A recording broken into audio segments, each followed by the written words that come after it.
Hello, how to solve this is 3 power n minus 2 power n and is equals 65. We are solving for all values of n that satisfy this equation. Now, look at it here. I can rewrite this as 3 to the power of n and raise it to the power of 1 minus I have this as 2 power n and raise it to the power of 1 and this equals 65. Now, there's this concept I want to use here, a concept of equivalent fractions, because I want to end up making use of difference of two squares. So I can replace this one here with 2 over 2 or 3 over 3. 3 over 3 is 1, 2 over 3 is 1, 5 over 5 is 1, but I need the one that will give me difference of two squares, so I'm going to go with 2 over 2. So I'm going to have 3 to the power of n raised to the power of 2 divided by 2 minus 2 power n raised to the power of 2 divided by 2, and this equals 65. Now remember, if you have a power n raised to the power of m equals a power n times m. Applying this identity here and right here, you are simply going to have 3 to the power of n times 2, that is 2n over 2 minus 2 to the power of n times 3 again, that's 2n over 2, and this equals 65. Now, at this particular point, I can factor out n over 2.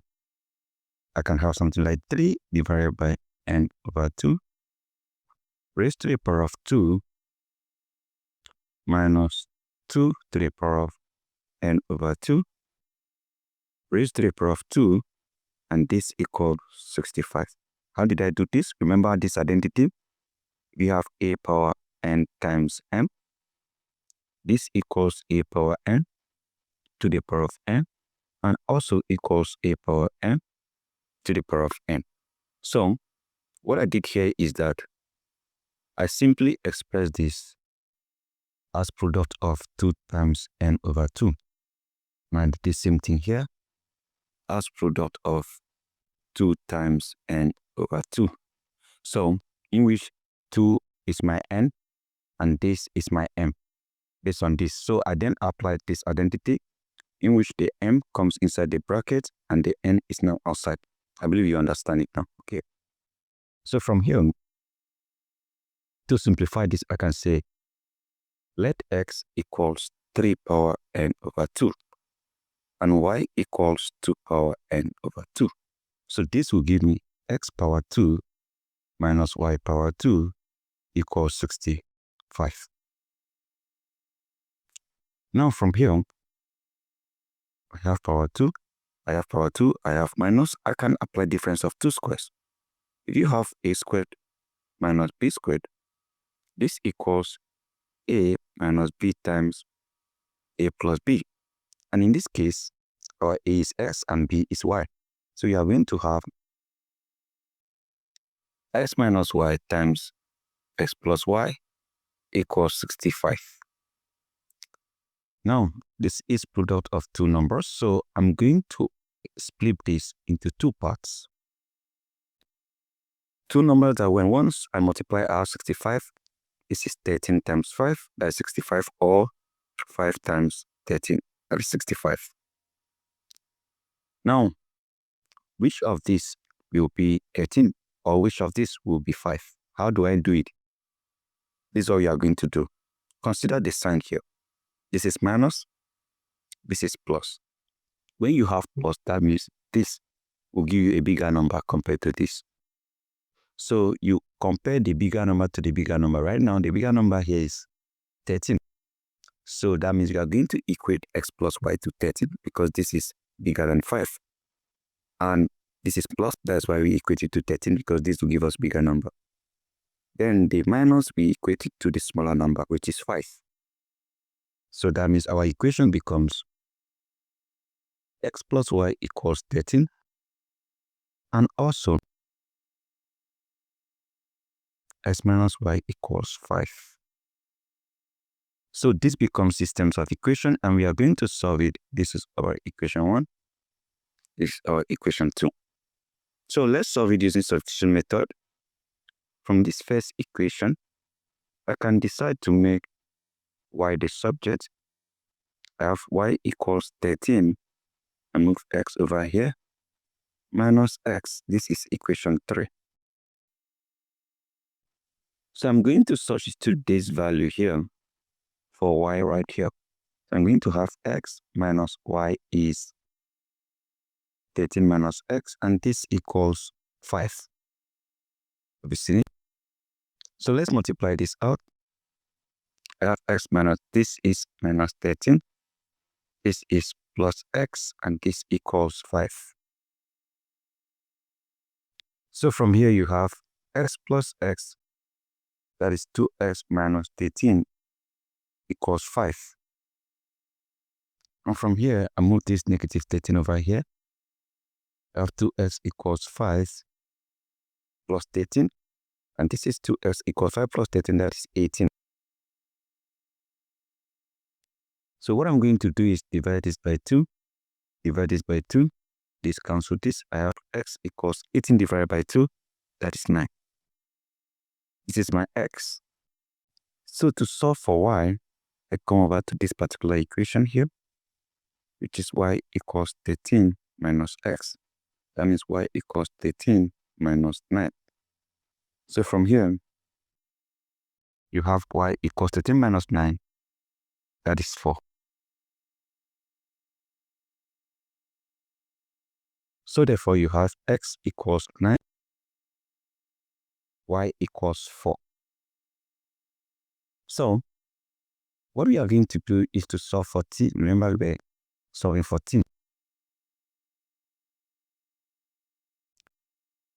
That means if our my x equals 9, y equals 4, and recall I had x equals 3 to the power of, what did I write again?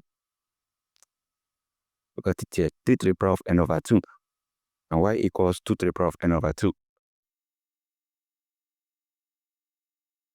So we have x equals 3 to the power of n over 2.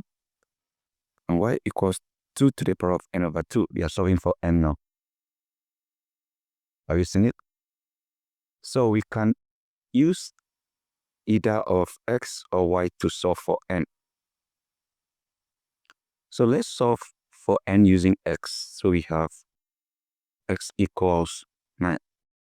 And this is x. I mean, we have 9 equals 3 power n over 2. 9 is a perfect square. I can express it as 3 power 2 equals 3 power n over 2. Now, if you have a power b equals a power c, that means b equals c. When the bases are the same, you compare the exponent. The bases are the same, you compare the exponent. So what you are going to have is you have 2 equals n over 2, this over 1. We cross multiply, n times 1, that is n equals 2 times 2, that is 4. Let's also solve for n using y. So what is our y? Y is 4. I'm going to have 4 equals 2 power n over 2. And 4 is a perfect square, which is simply 2 power 2. We have 2 power 2 equals 2 power n over 2. The bases are the same. We compare the exponent again. So I have 2 equals n over 2. This over 1, I cross multiply. So I'm going to have 2 times 2, 4 equals n times 1, that is n. That means n equals 4. So in either of the case, whether you make use of x or y, you have the same answer for n. Our n is 4. So the next we are going to do will be to check. Let me come over here. We can check n equals 4. So you simply have 3 power n minus 2 power n equals 65. So you have 3 power 4 minus 2 power 4 equals 65. What is the value of 3 power 4? That is 3 times 3 times 3 times 3. That is 81. Minus 2 power 4, 2 times 2 times 2 times 2. That's 16. And this equals 65. 81 minus 16. This will give you 65. And this equals 65. Left hand side equals right hand side. So guys, that is how you can solve this problem step by step. The most important point you need to note is that introducing this and replacing it with these fractions, these are equivalent fractions, so that we can have difference of two squares. And whenever you have difference of two squares, we are also able to split this 65 into two parts. The bigger number will go with the bigger one. Remember, when you have positive, you have the bigger number, and when you have negative, you equate it to the smaller number. From there, you solve for x, and then by finding x, you solve for n. So that is it. Thank you and goodbye.